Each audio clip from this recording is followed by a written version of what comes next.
Hello everyone and welcome back to another video. So this is the first video of my new series dedicated to Warhammer 40,000 Rivalries, and I thought I'd start at one of the most well-known, probably the biggest rivalry in Warhammer 40,000, and that is the Imperial Fists and the Iron Warriors. So let's jump in and let's discuss these chaps. So with these two chapters, or should I say actually legions, because this is where their rivalry first really started. So back during the Great Crusade, the Iron Warriors, who were the 4th Legion, and the Imperial Fists, who were the 7th Legion, were led by their Primarchs. Rogal Dorn was the Primarch of the Imperial Fist, and Perturabo was the Primarch of the Iron Warriors. Now, the Iron Warriors were masters of siege warfare, while the Imperial Fists were masters of fortifications. So these two, basically from the get-go,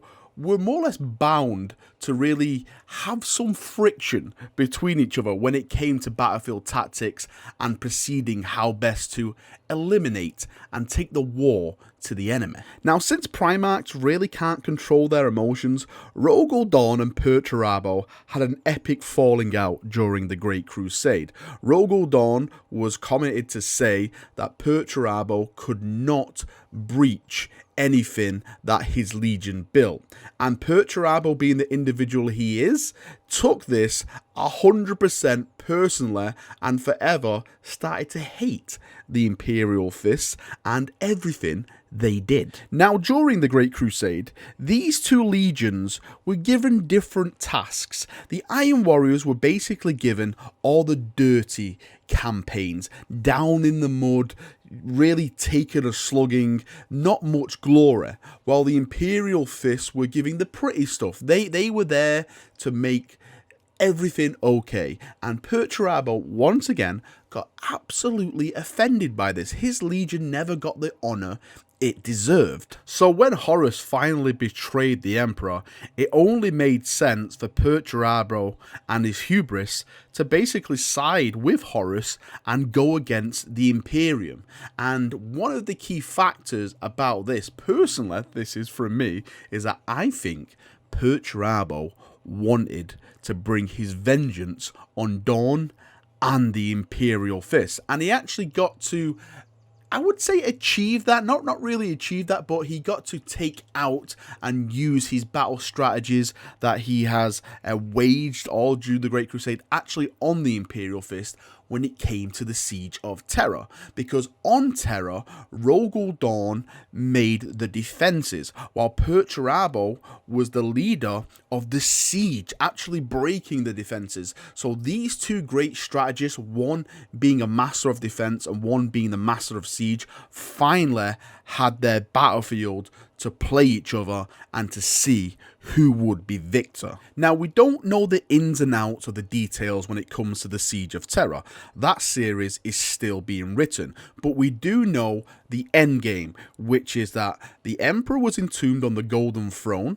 Perturabo, the Iron Warriors, and all the traitor legions that took part in the siege did manage to actually break the walls, let's say. They did manage to get in there and cause some damage, but we don't know if that was all a plan by Rogal Dorn. Maybe he wanted a certain part of the fortress to fall, so the enemy went to there and he could put all his men there. We don't really know what went down. We just know what happened at the end, and that is the traitors basically lost the Siege of Terra.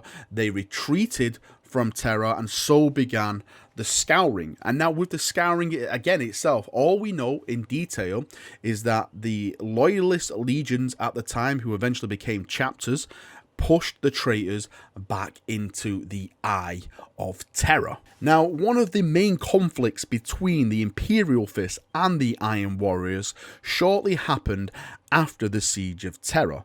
This was called the Iron Cage incident, and I'm sure there's plenty of Iron Warriors with a little bit of a smirk on their face at the moment, and we'll get into the details of why they have a smirk on their face.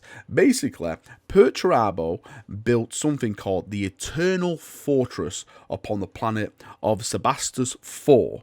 Now, Dorn, hearing Perturabo building this fortress, said, "I will go there, I will siege siege it, I will destroy it, and I will bring Perturabo back to Terra in an iron cage.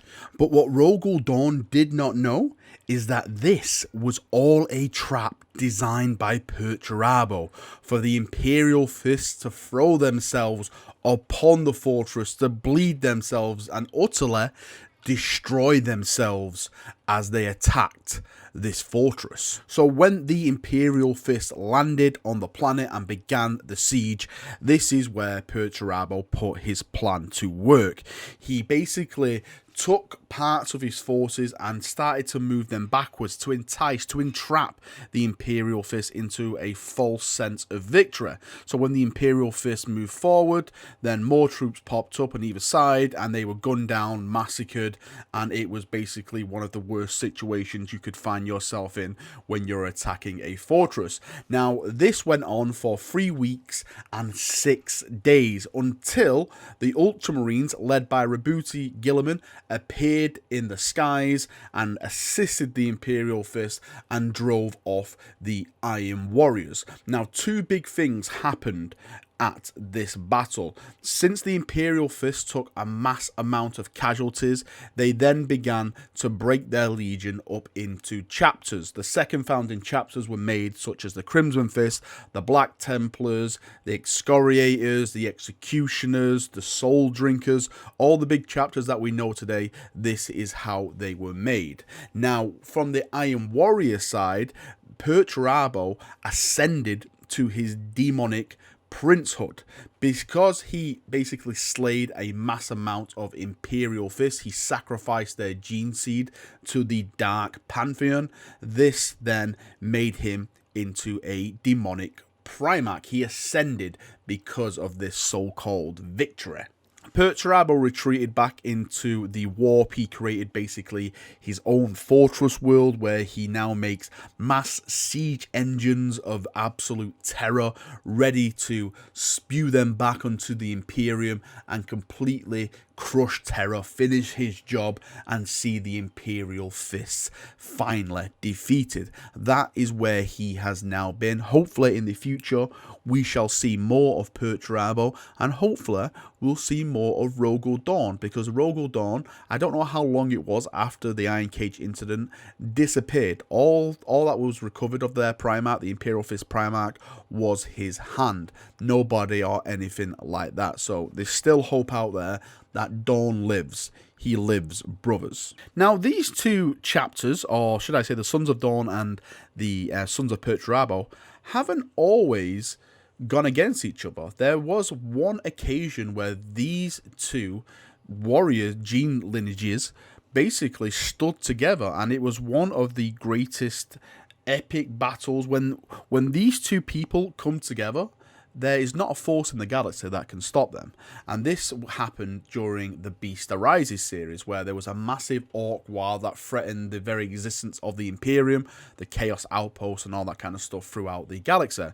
Now, what happened is that the Iron Warriors and a chapter at the time called the Fist Exemplars, and if I remember correctly, the Black Templars banded together. They actually banded together to fight a massive war that had pinned them down. And when they did bulk up and they defended together, they sieged and took the fight to the enemy, they completely destroyed anything that was in front of them. So it just goes to show, maybe if there wasn't so much bad stuff back in the Great Crusade and these 2 chapters actually got along, then they could have been the most powerful chapters / legions the galaxy had ever known. But that wouldn't be grimdark enough. So here we have now, in the 41st millennium, with the return of Rabuti Gilliman leading the Imperium once more, the same ferocity, the same vengeance, the same hatred for the Imperial Fist and the Iron Warriors are still there with each other. These chaps will go out of their way to destroy each other just so they can flaunt it in other people's faces that we are the best siegers, we are the best attackers, we're the best defense, nothing can beat us. Their rivalry still lives on today, and for me personally, I think it is still one of the, if not the greatest rivalries that is in the Warhammer 40,000 IP. Now, I just want to say thank you for watching this video. It's been great making this. I love doing new series and stuff like that. If you guys have got any suggestions about other rivalries, then please let me know in the comment section. I'd love to get all that kind of feedback. I know there's stuff that's on my list, like Dark Angels versus Dark Angels, wink wink, Space Wolves, Thousand Suns, Blood Angels, Khorne Demons, and Dark Angels versus like Night Lords, stuff like that. I have got a lot of stuff planned for this, so if you've got any more to add to that, let me know in the comment section below. And yeah, I appreciate all the feedback I can get. Thank you for watching this video. I hope you've enjoyed it, and yeah, just tell me what you think in the comment section below. See you in a bit. Have a great day. Thank you, and bye bye.